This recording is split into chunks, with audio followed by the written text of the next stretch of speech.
What's going on out there, YouTube? This is SEL020. I'm back at it again for a brand new movie review.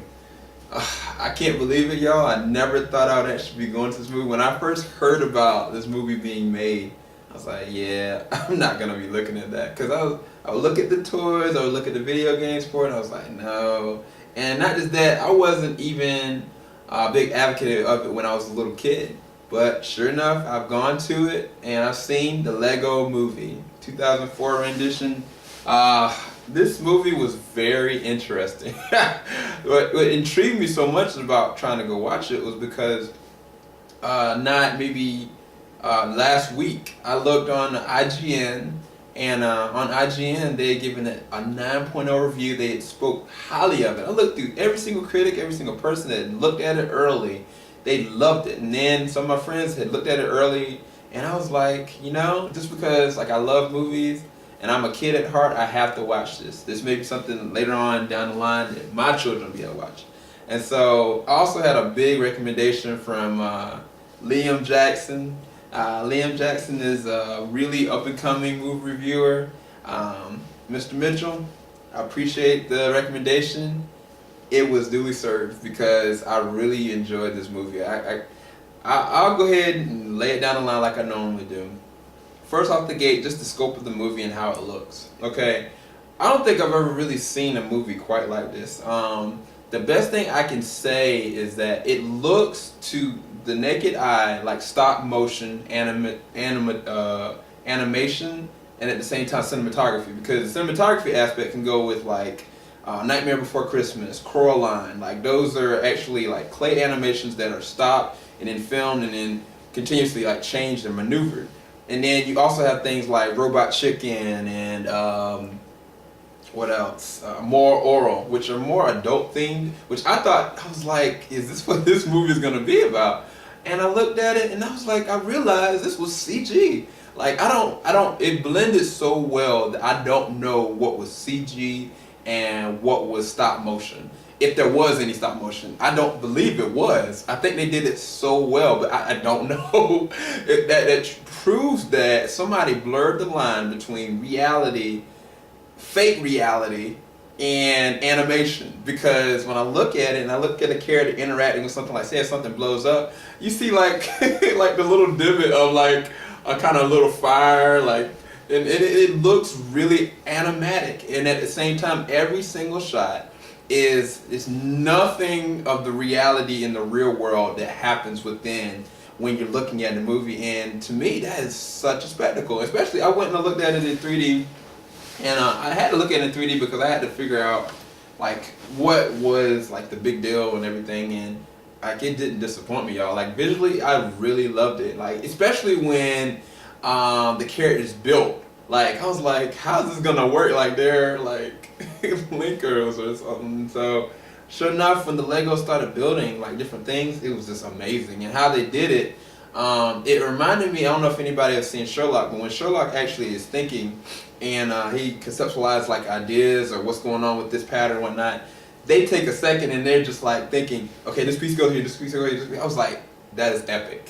And so I really loved the visual effects for this. And then yeah, alright, there's no spoilers in this, just FYI. I'll come back, I'll probably look at it again, I'll come back and I'll make another review for this one. But I have to give the visual effects for this a 10 out of 10 hands down, just because I haven't seen anything like this before. Like I've seen movies like Finding Nemo, I've seen movies like Toy Story, I've seen movies that blur the line as far as like looking realistic like Avatar, but this, I mean, this is an inanimate object that made to work in a functioning reality. And I don't know what was real, what was not. So I love that part. Anyway, okay, you got the different characters. I'll go into the story last, but each character, it had its own element to it. And they only had like a short amount of time, but these are characters you're gonna recognize. They had characters like the Green Lantern, they had characters like Superman, Flash, spoiler alert, just small one. Maybe some Star Wars characters. They had people from the Lord of the Rings universe. They had everybody. I mean, I think the only characters they didn't have, which I was surprised about, which probably had to do with the rights, I have to go back and look, but I didn't see too many Marvel characters in it. But the actors that portray the roles, for instance, I'm gonna give you an example.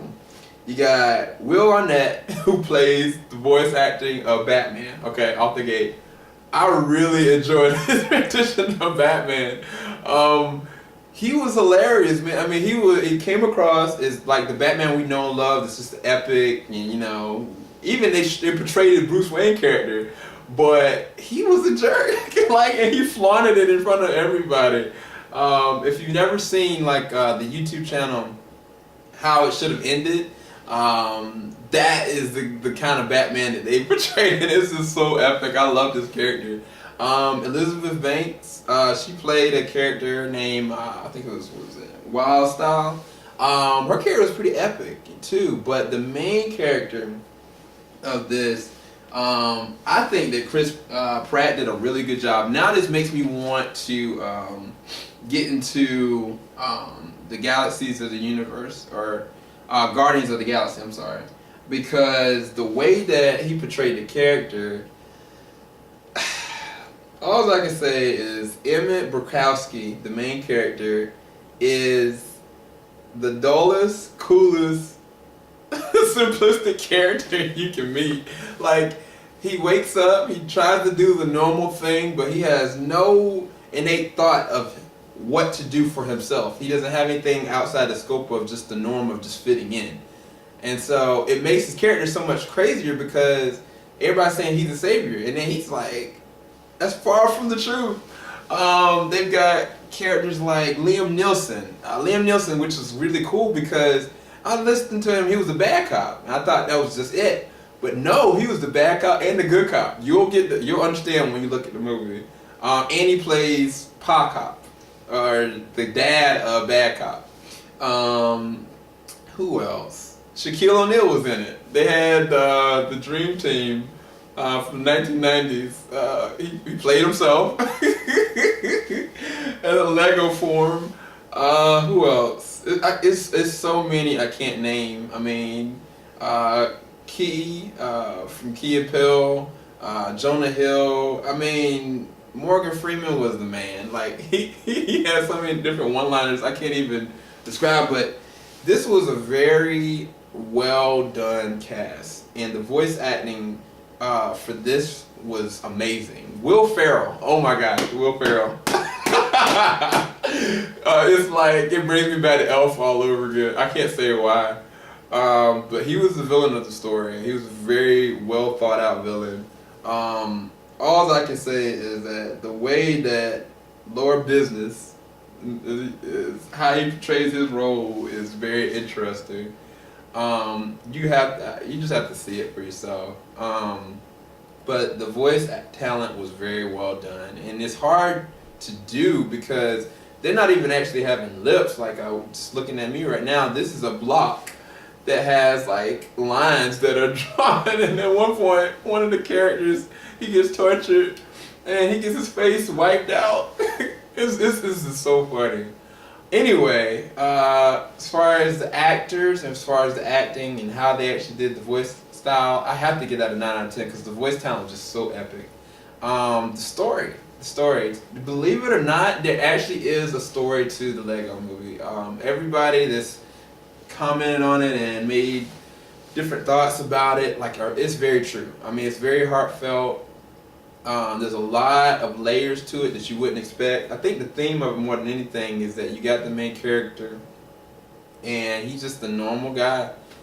There's nothing special about him, but there is supposedly a foreshadowing early in the movie that there's going to be someone that is going to lead and save everybody, and that's going to be the special one.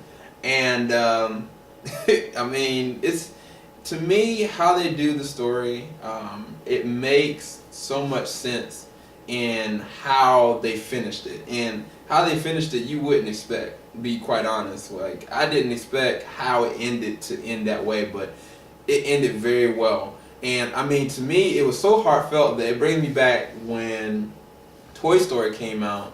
When Toy Story came out, like the animation was just so revolutionary, and it was like you got toys that are coming to life, and they're interacting with the real world. It's just very strange. This kind of felt like that, but this is for a whole different generation of youth. And I think this is going to touch a lot of different people. And then there's a theme, which I'm not going to sing this during the song, but Everything is Awesome is the name of the song. But it fits the mold of how they do the whole universes. Like there's different universes that transcend the main character's origin and his destiny, ultimately.